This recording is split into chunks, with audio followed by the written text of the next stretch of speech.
നമസ്കാരം. കേരളത്തിനൊപ്പം വോട്ടെടുപ്പ് നടന്ന തമിഴ്നാട്ടിലും ബംഗാളിലും മുഖ്യമന്ത്രിമാർ സത്യപ്രതിജ്ഞ ചെയ്ത് ഭരണം തുടങ്ങിക്കഴിഞ്ഞു.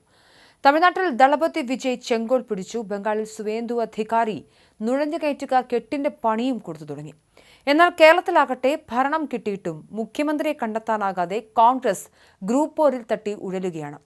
3 വമ്പൻ നേതാക്കൾ കസേരയ്ക്കായി കടുംപിടുത്തം തുടരുന്നതോടെ പ്രശ്നം പരിഹരിക്കാൻ ഹൈക്കമാൻഡ് ഇന്ന് ഡൽഹിയിൽ അവസാനവട്ട ചർച്ചകൾ നടത്തും.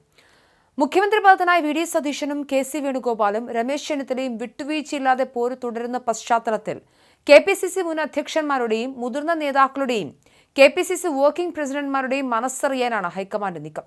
ഇന്ന് ഡൽഹിയിൽ നടക്കുന്ന ചർച്ചകളിൽ ഒരു ധാരണയുണ്ടായാൽ പ്രഖ്യാപനം ഇന്നോ നാളെയോ ഉണ്ടായേക്കും. എന്നാൽ ഗ്രൂപ്പ് സമവാക്യങ്ങൾ മാറിമറിയുന്ന കേരളത്തിൽ ആര് മുഖ്യമന്ത്രിയായാലും വലിയൊരു വിഭാഗം അതൃപ്തരാകുമെന്ന ഭീതിയിലാണ് കേന്ദ്ര നേതൃത്വം. നിലവിലെ ചർച്ചയിൽ കെ സി വേണുഗോപാലിന് തന്നെയാണ് മുൻതൂക്കം. ഘടകകക്ഷികളുടെ നിലപാട് കൂടി അറിഞ്ഞ ശേഷം അന്തിമ പ്രഖ്യാപനം വരും. പ്രഖ്യാപനം വൈകുന്നതിൽ വിമർശനം ശക്തമായതോടെ ഹൈക്കമാൻഡും സമ്മർദ്ദത്തിലാവുകയാണ്. ഇന്നലെയാണ് മുതിർന്ന നേതാക്കൾക്ക് ഡൽഹിയിൽ നിന്നും വിളി വന്നത്. കെ സി വേണുഗോപാൽ മുഖ്യമന്ത്രിയാവാൻ സാധ്യതയുണ്ടെന്ന് വാർത്തകൾ പുറത്തുവന്നതോടെ ഹൈക്കമാൻഡിന്റെ നീക്കവുമുണ്ടായി. മുൻ KPCC അധ്യക്ഷന്മാരായ K Sudhakaran, K Muraleedharan, VM Sudheeran, Mullappally Ramachandran, MM Hassan, KPCC അച്ചടക്ക സമിതി അധ്യക്ഷൻ തിരുവഞ്ചൂർ രാധാകൃഷ്ണൻ, വർക്കിംഗ് പ്രസിഡന്റുമാരായ PC വിഷ്ണുനാഥ്, ഷാഫി പറമ്പിൽ, AP അനിൽകുമാർ എന്നിവരെയാണ് വിളിപ്പിച്ചത്. ഇതിൽ ചിലർ ഡൽഹിയിലെത്തി, മറ്റുള്ളവർ ഇന്ന് പുലർച്ചെ പുറപ്പെടും. മുഖ്യമന്ത്രി സ്ഥാനത്തേക്ക് പരിഗണിക്കുന്ന രമേശ് ചെന്നിത്തല, വി ഡി സതീശൻ, കെ സി വേണുഗോപാൽ എന്നിവരുമായി AICC നേതൃത്വം വിശദമായ ചർച്ച നടത്തിയെങ്കിലും സ്വന്തം അവകാശവാദങ്ങളിൽ മൂവരും ഉറച്ചു നിന്നതോടെയാണ് തീരുമാനമെടുക്കാനാവാതെ വന്നത്.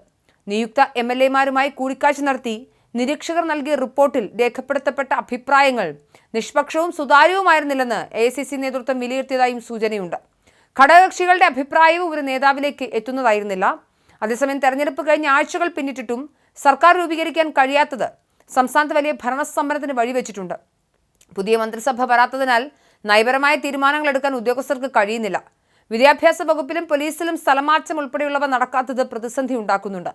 സർക്കാർ അധികാരമേൽക്കാത്തതിനാൽ വകുപ്പ് സെക്രട്ടറിമാരും കാര്യമായ തീരുമാനങ്ങൾ എടുക്കുന്നില്ല. സ്കൂൾ തുറക്കാൻ ദിവസങ്ങൾ മാത്രമുള്ളപ്പോൾ പാഠപുസ്തക വിതരണത്തിന്റെ കാര്യത്തിലും കാര്യമായ പുരോഗതി ഉണ്ടായില്ല.